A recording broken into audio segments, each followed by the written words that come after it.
It's the most wonderful time of the year. No, we are not talking about Christmas. We are talking about Boxing Day. The English Premier League is back, and so are we on House of Champions. Be sure to like, subscribe, and comment. Leave us a review, 5-star review, that is, on all Apple Podcasts and Spotify platforms. I am Michael Lahoud, filling in for the one and only Ian Joy in the hot seat, the host seat, alongside my good friend, Mr. Nigel Reo-Coker, the Cognac King. King Nigel, how are you doing? I'm great. And Michael, by the way, you're not filling in for Ian Joy. You're just the host today. You're not filling in for no one. All right. We've got some great hosts there. And just share with everyone watching and liking these comments that you got notes from your missus. You written notes for you on a notepad. Show people, show the listeners, show them the notepad which your missus written notes for you for today's show on players to keep an eye out for again, as she did for the World Cup. Great to see you, Mike. Good to see you as always. The banter is never low with you, Nige, and hope all of you are having a very great Christmas period, holiday season, whatever you want to call it, whatever you celebrate. And our producer, Des Norris, saying my intro needs help with singing. So, well, that's 2023. We put that on the bucket list. But let's get down to it. The English Premier League is back. And it almost seems surreal that we're talking about club football, doesn't it, Nige?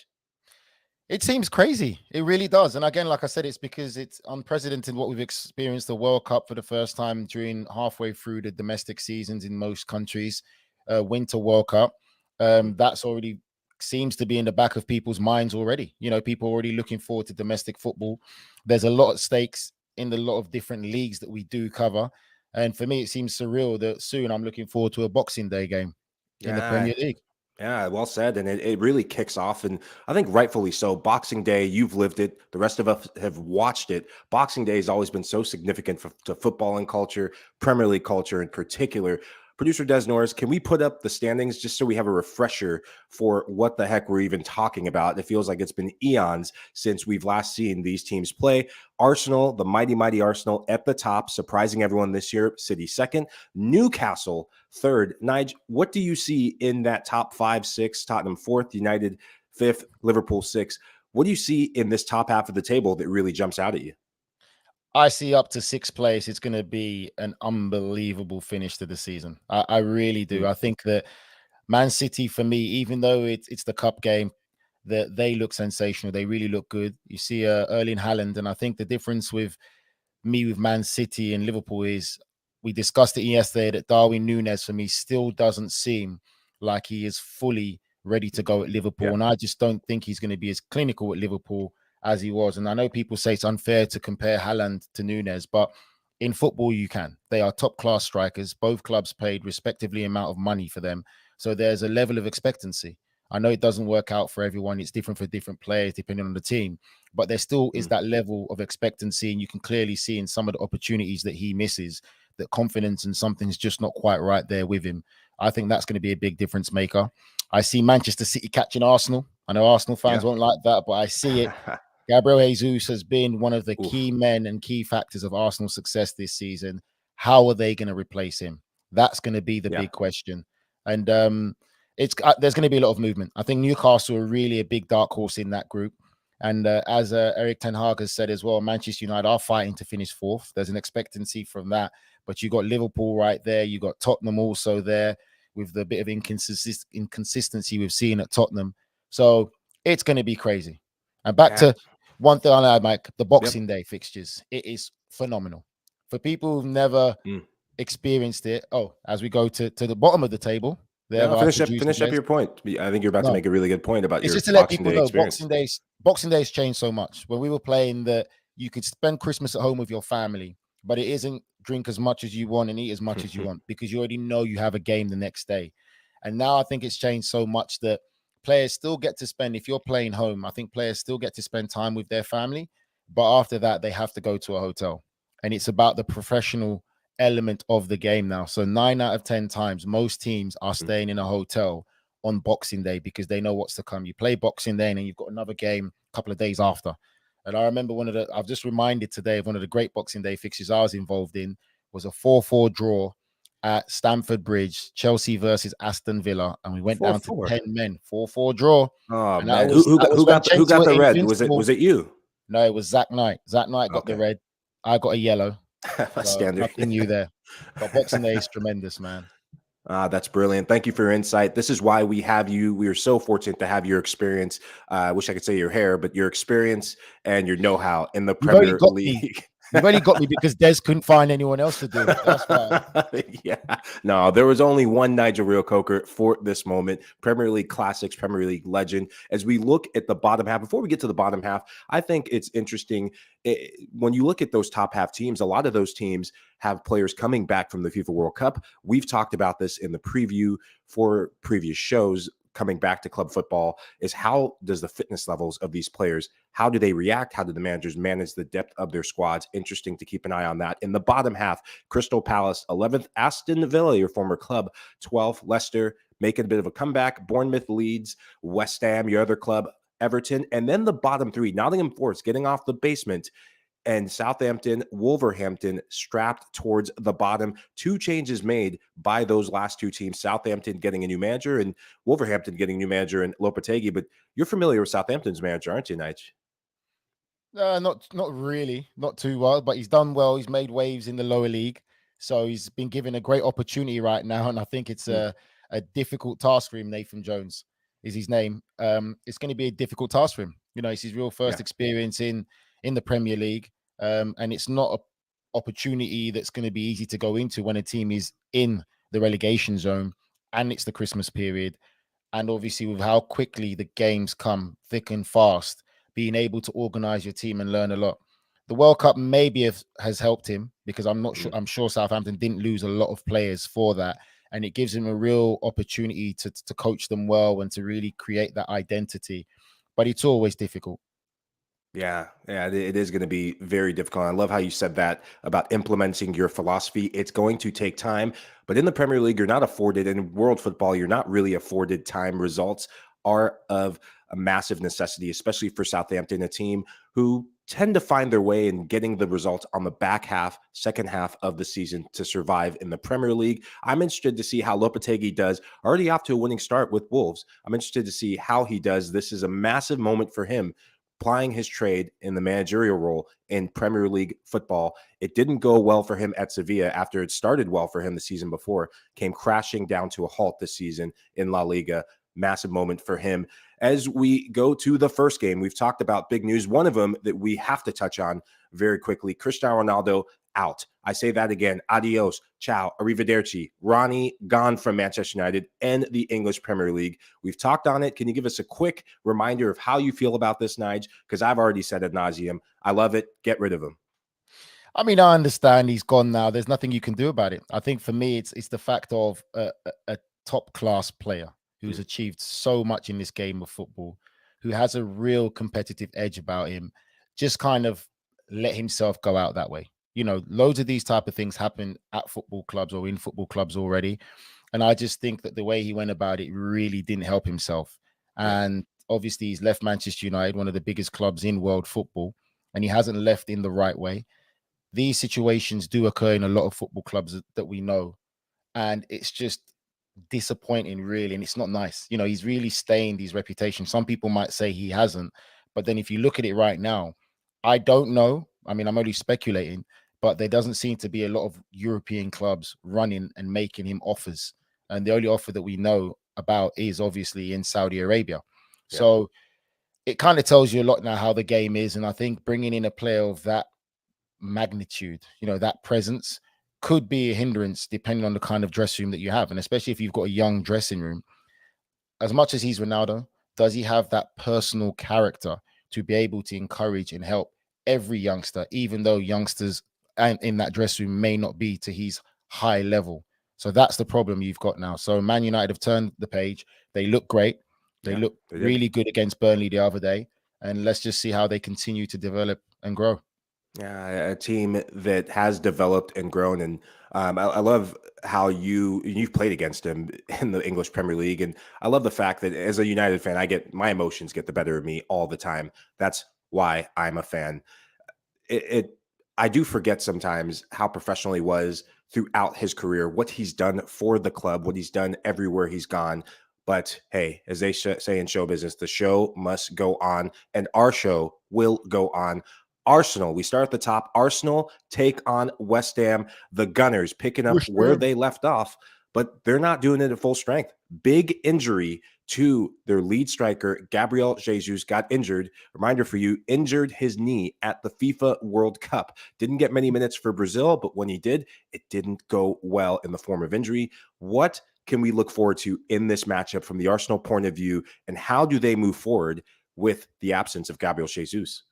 That's what everyone's looking forward to, Mike. Everyone's looking to see how Mikel Arteta is going to rearrange this team with the absence of Gabriel Jesus. You know, that was something we always said earlier on before the World Cup, that if Arsenal do get one or two bad injuries to key players, the level of quality does drop tremendously. The level of expectancy drops. So now how will they readjust?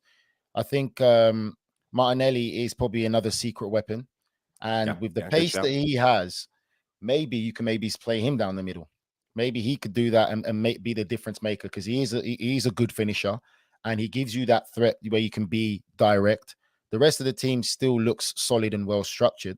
So I think everyone is eager to see what they do, how they handle this great period coming without one of their main talismans so far for the first half of the season.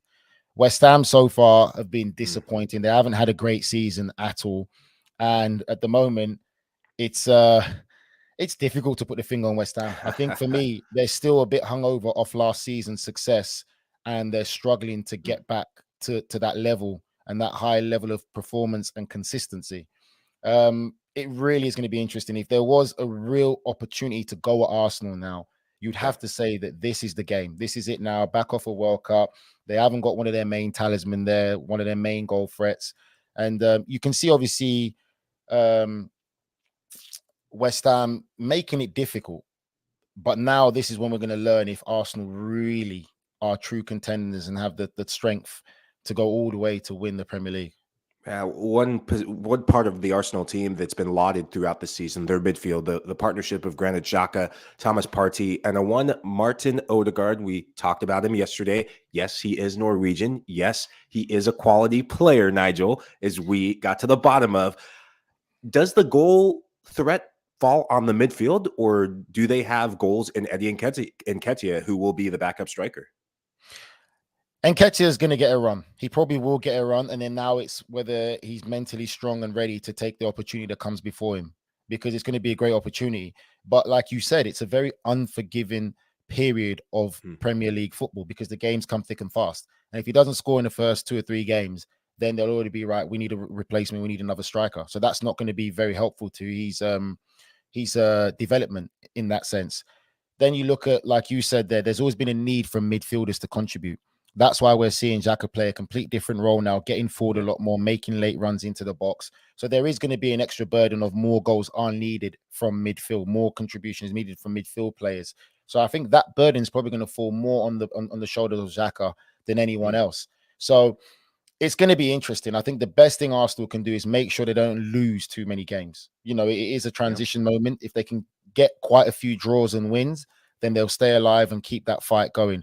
The biggest question they have is who is on their shortlist to be a replacement for Gabriel Jesus? Yeah, Mikel Arteta will be scouring the transfer window. Transfer window coming up. We're on the horizon of that. Looking at Arsenal's next upcoming fixtures, they have Brighton away. Difficult place to play, as Chelsea found out. Newcastle at home. That could arguably be one of the hottest tickets in town, and fortress that the Magpies are making it. Oxford United away. We'll throw that away. Tottenham away. Big matchup. Doesn't get much bigger than that in Premier League football. And United at home, a bit of revenge for the Gunners on the horizon. Manchester United giving Arsenal their first loss of the season, something that I was very proud of and still am proud of today. But this is not a United podcast. This is the House of Champions. Arsenal are playing like champions in the first part of the season, but we've been 6 weeks away from club football because of the World Cup break, and now we are back. Let's get predictions from you, Nige. You go first. Arsenal, West Ham, how's this game going to go?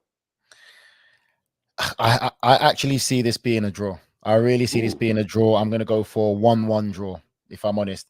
I think also, before you make your prediction, Mike, the key game for Arsenal Newcastle at home. Oh, That's yeah. the big game. That's going to be the big game, and that's going to let us know how this Premier League title may go or swing. That's the game people need to focus on. Yeah, I think that this 5 game stretch that is upcoming for them in the league, as you said, when we start talking about Arsenal, this is when we will find out how good of a manager Mikel Arteta really is. He's arguably the manager of the season so far, but he will have to manage the heck out of this team to get the most and squeeze every ounce of talent and resolve and character. Words that we have not heard the last two, resolve and character, associated with this Arsenal side. I'm going to go with stats on this. In their last 28 matches, Arsenal have only lost twice to West Ham in Premier League competition. They're In the unbeaten last in how their many? 28 competitive matches, only 2 losses against West Ham. That's probably when I was still playing at West Ham and we won. Yeah, I remember that. Yeah. I think you were there for that. But in their last 10 Boxing Day matches, the Gunners have not lost. And against West Ham, they've played West Ham twice before. This will be their third matchup. They've won the 2 previous meetings. I tend to go with stats. I am not going to bet against the Gunners in this tie, especially how woeful West Ham have been. I see a 2-0 Arsenal win. I think set piece goals will be a factor. West Ham will get tired, and the Emirates will be rocking once more. Arsenal will get the 3 points and a hard-fought victory. And our producer, Des Norris. No, I'll say that. Mike's One. missus has money on the game and told Mike to say that, so it's okay. Influence. Oh man, this is the House of Champions. Nothing gets by this group. Nothing gets by Des Norris. Well done, Des, for making my missus the star of the show. We're going on to the next match. Leeds United versus Manchester City. Jesse Marsch is reunited with Erling Haaland, and it's not the reunion he might be hoping for, because Erling Haaland getting off the mark already in EFL competition with the first goal against Liverpool. Nige, do Leeds United have a chance? Because I mean, they're going up against a City team that already started with a bang. It's difficult, man. You look at the performance that they put in a cup game yesterday with the changes that they made, that it's going to be hard. You know, I think now that as difficult as Pep is saying it is to get players back on track, concentrating, ready for what's ahead and focused on the game and team selections, because obviously the different things he's had to deal with the World Cup, with the amount of players that Manchester City lost, I can't see Leeds having a chance, if I'm honest. I think that this City is just too good. They've got too much strength in depth for Leeds United. And I think that we're seeing a focused City team. We're definitely seeing a focused Erling Haaland, because he wants to get his name in the headlights again and world football talking about him. It's going to be too much for Leeds. And it's not going to be a reunion that Jesse would be looking forward to. And Marsch joking in an interview going into this game that he texted Erling Haaland, asked him to miss the game on purpose. So hopefully Haaland did not receive the text if you're Pep Guardiola, because that would be very bad for City. City do have the depth, as you said, and I think that that will be the difference in this one. Leeds United scoring goals hasn't been a problem for them. I mean, they found their goal scoring strut. It's the defensive ways that they've gone awry. It's managing the big moments, is managing the games. And when you look at some of the Leeds players playing in the World Cup, you look at the 2 US men's national team players, do you think that this could be a breakout game for them, or is it just too much given the quality of City? Did you see Kevin De Bruyne yesterday? Yes, I did. Do you see a very angry and focused Kevin De Bruyne looking like the world's best player currently? He was sensational. It's going to be a tough game for those youth summit guys to come up against Kevin De Bruyne, because the quality he has and possesses is just tremendous. And the Man City squad is too good and the team is too good to just concentrate on one player. So it's going to be a tough ask for them. It really is. I just think that City have way too much quality in that midfield area. And again, you've got the goal threat of Haaland. Leeds haven't been great defensively. This is going to be a game where your tactical approach has to be spot on. And also the substitutions you make and the timing of the substitutions can play a part. And just to add as well, I saw a note as well, which just goes to show how crazy this is, that Calvin Phillips returned. And there's rumors or rumblings and reports of Pep Guardiola not being happy with his condition of him returning. And that's the difficulty of when you take a player who hasn't played domestically to a World Cup and still trying to get fit, and then doesn't really feature that much for England at all in the World Cup. And then he comes back in a busy period of the season where he probably should be getting a good run of games now, and he doesn't look fit. So that just goes to show. It's worrying signs for the likes of Calvin Phillips, who made the big money move, the Leeds man through and through, until he wasn't making the big money move to sit on the bench right next to Jesse Marsh in the other dugout. Well, he'll have a great view of the match, or maybe not even make the bench for this game if he's in the doghouse. Little trivia for you: Alfie Holland used to play for Leeds. Thank you, Des Norris, for that little tidbit. So it runs in the Holland family, this matchup between City and Leeds United. When I look at City and how they could line up, it's the fact that you could end up playing Phil Foden from the start. You could play him coming off the bench. I think Riyad Mahrez, this could be a massive game for him. City will need Mahrez with the run-in of games during this busy Boxing Day period and festive period with the New Year, games coming quick and fast. The fact that he got a goal in that tie against Liverpool will do wonders for his confidence, because last season he was Mr. Champions League. He showed up this part of the season. This season, he hasn't looked himself, and he will need to get fit. He will need to get sharp for City to get going again in the second half of the season. Nige, any last comments before we go to break? No, you're right. I think, again, it's just the strength and depth that Man City have, the quality that they've shown. And I think that you learn a lot from the performance. Like, the focus and determination was there in the cup game against Liverpool. And I feel for Leeds. And I'm going for Manchester City 4, Leeds United 0. Yeah, I like that prediction. 4-0 was the last time they came together. It was a 4-0 scoreline. I believe it was at Ellen Road. City getting goals in bunches and getting goals from different players. I'm going to say 3-0. I think the fitness factor will be the one thing that slows them down. They will get the goals early and often, and this game will be done and dusted. Let's go to break. Roll the tape, Des. Don't stop watching. Christian Pulisic. Outstanding from the American. All skill, all class, and all American at work across the pond. Pulisic finds the net. The UEFA Champions League. Stream Chelsea matches live February on Paramount Plus. Hey everyone, welcome back to the House of Champions. We are doing our Boxing Day preview, and I am getting ready to do my job. But before I do, Des, let me move some things around. Trying to do some promo reads, but I'll get to that shortly. Nige, we come back with our next round of Premier League games. Liverpool versus, who is it? Liverpool versus Des. Who's Liverpool playing? Wow, your missus didn't put that in the notes for you? No.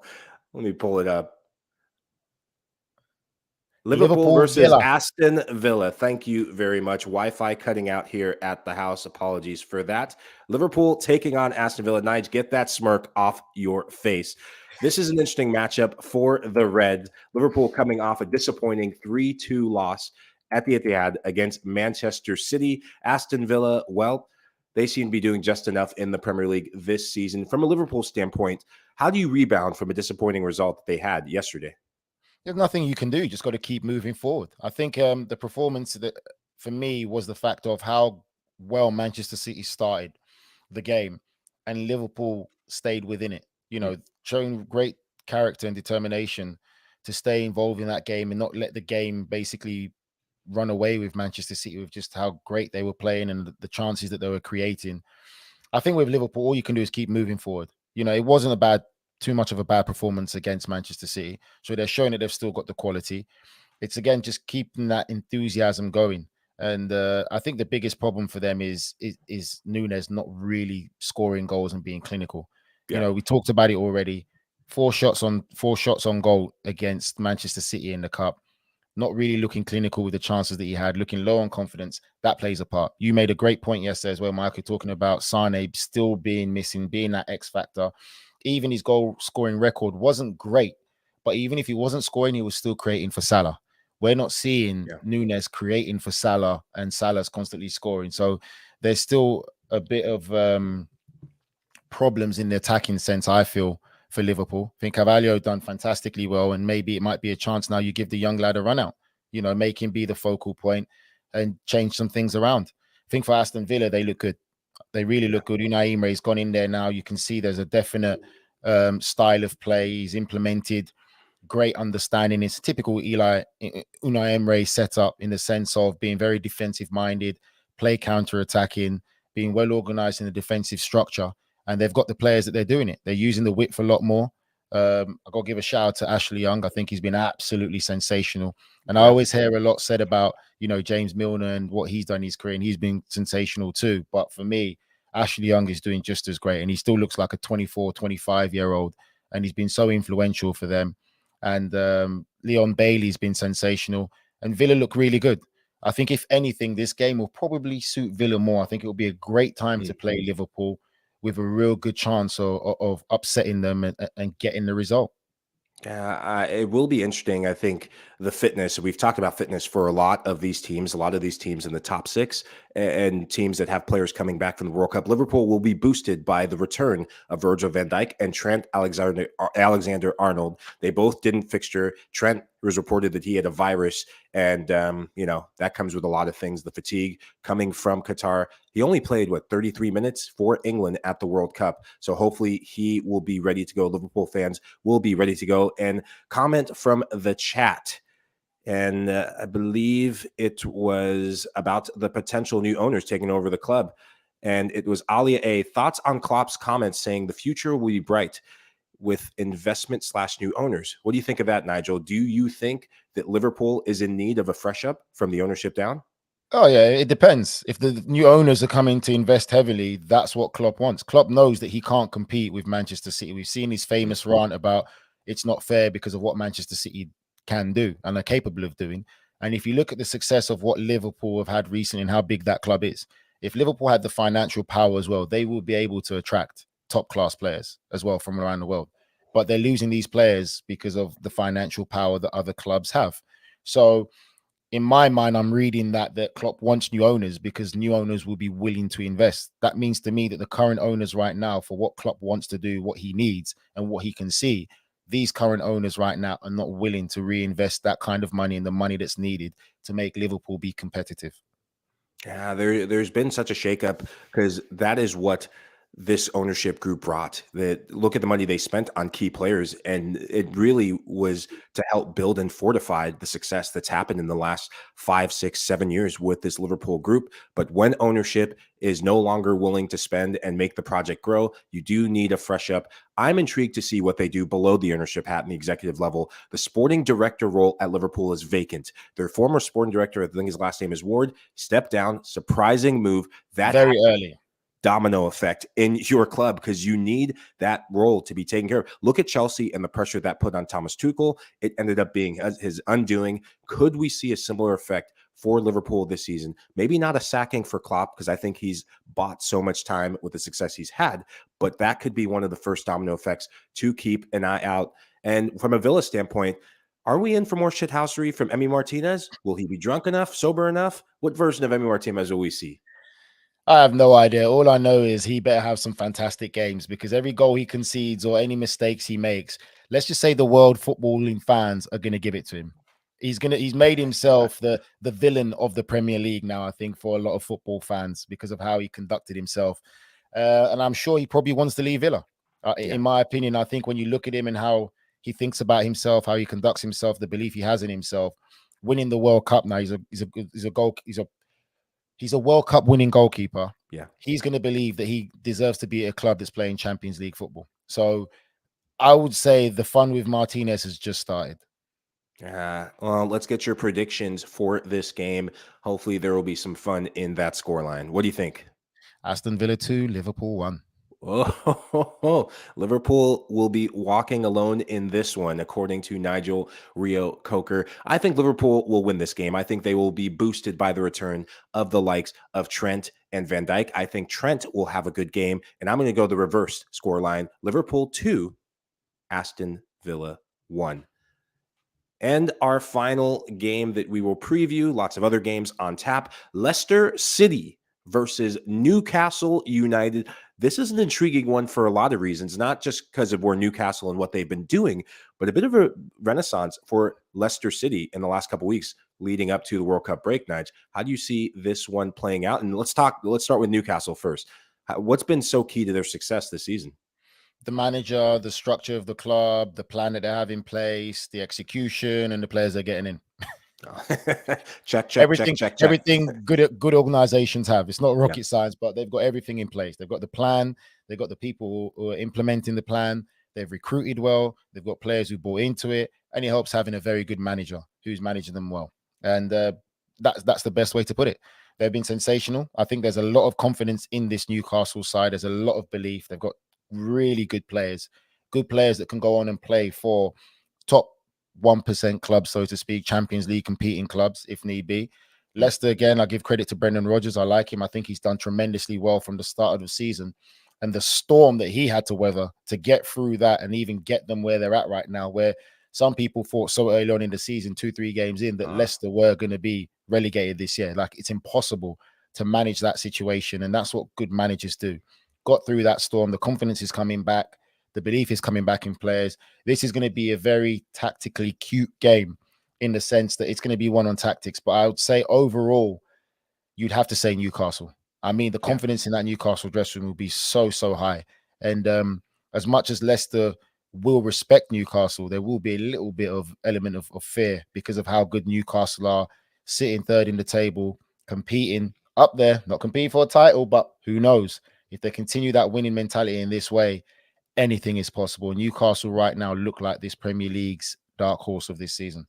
Yeah, I think this game is going to come down to the middle of the park. Newcastle, so good in midfield. They make it so difficult for you. They can smother you. They can sit back. They are deadly on the counter. Look at some of the players who are coming back from the World Cup. Hopefully they will be fit for this game. Bruno Guimaraes will be key in that. Miguel Almiron has started the season like a house on fire, one of the top goal getters in the Premier League. Last season, he was almost locker room banter for a lot of teams. This season, he heard that banter and he's saying, no mames way, I'm coming for all of you, keeping receipts, kicking ass, and taking names along the way. I expect him to continue the goal scoring. Come on, leave Jack Grealish alone, all right? He apologized. Anyway. Well, hey, you know, he's got to pay for the, make him eat the words, man. Former MLS. Miguel I'm going for 2-0 win for Newcastle. 2-0 win for Newcastle. I see your 2-0. I say 1-0 Newcastle. They've been the masters of the 1-0, grinding out a result, getting their opportunity and finishing it in style. Let's look at the rest of the Premier League fixtures to round things out. Chelsea versus Bournemouth, Manchester United versus Nottingham Forest, Southampton versus Brighton, Everton versus Wolves, Palace versus Fulham. Let's pick one game each. Nige, you go first. Which game do you have your eye on and why?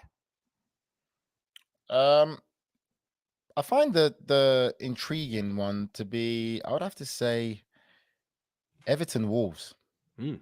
Everton Wolves would be a really good game. I don't feel that Everton are fully out of it yet. I still feel that Frank Lampard is under a bit of pressure still at Everton. And obviously Wolves, new manager, first Premier League game. That's going to be very interesting. Yeah. I am keeping an eye on Chelsea Bournemouth. Bournemouth, they don't get enough credit for how they started. They sacked their manager early on in Scott Parker. There was a lot made about it, but they've gotten results. They've accepted they are who they are. They make it difficult to play against, and they're scrappy getting results. Chelsea, lot of question marks with Graham Potter and his team. Still not solid ground that they're walking on. I think this is a tricky game for Chelsea. Chelsea fans will be expecting a result. Could Bournemouth pull off another shock of the season against the Blues? And of course, I'll be keeping one side eye on Manchester United, hoping they continue this positive starts to the second half of the season. Final thoughts, Mr. Nigel Reo-Coker, sticking with England and the Premier League, former referee that you know very well, refed a bunch of your games, I'm sure. Howard Webb. Howard Webb, the one and only one of the good guys, as Nigel says, he has made a cry out, a decree, asking and wanting ex-players to become referees. What do you make about this? We had a good chat before the show, but for our viewers, what do you make of this comment from Howard Webb? I don't think there's anything bad behind it. I really don't. I think it will be good. I think that the ex-players will probably get a lot more respect than referees who don't have a history of playing the game at a professional level. And I'm not saying that's right. I think there's going to be a lot of issues with that, where there's going to have to be a lot of past investigations in the player, clubs he played for, maybe comments he made and this and that. And then obviously there's going to have to be a lot of management in games that he can referee and, you know, connections. But I don't think it's a bad idea. I think that what people have to understand is when you finish playing football, whatever level you played at, there's always that void. because not everyone has that balance in life. You know, you're groomed to be a professional footballer from such a young age. That's all you know. So a lot of guys feel that they lack purpose or lack something. And I think staying involved in the game somehow, some way is something that always helps with ex-players. I can't see a lot of high-level top players doing it unless they really have a great passion and desire to do something else and go into that field. But for players who maybe play in the lower leagues, I think it really is a great initiative. And I think it's something that can work and be very beneficial to football and the game as a whole. That's well said, Nigel. I agree with you. I look at here in Major League Soccer in the States, and a ref who I was a former teammate with, he has now become, because of his former playing status, he's given a different perspective. He's now being looked at as one of the young up and coming refs who knows what it's like to be a player, can make decisions based off of some of those past experiences that I think someone who's just been a referee, out and out referee their entire career may not have access to. But I do share the same fear of, as players, we all have vendettas. We all have a list of players. I still have a list of players in my head that if I saw on the street, I would have a kind word with, because I'm not going to make a threat like that. This is House of Champions, not House of Classlessness. But I would have a kind word with them. If I was a ref, I would be tempted to give a red card. I just got to get that off my chest. How do you feel about that? Michael, would you do it? Let it go. Let it go. Let it go. This is why we all need therapy. Me most of all, with some of the past soccer experiences. Well, that is it. Nigel Reo-Coker, thank you very much as always. It's been a pleasure to preview Boxing Day with you, and want to thank all of you for listening to House of Champions. Please take a minute to leave us a rating and a review on your favorite podcast platform. We're on Apple Podcasts, Spotify, Stitcher, anywhere you listen to podcasts. We're also available on video. Subscribe to us on YouTube, and see you next time. Have a good day and Merry Christmas. Happy New Year, and all the holidays you celebrate. You know what see you next Tuesday means, right?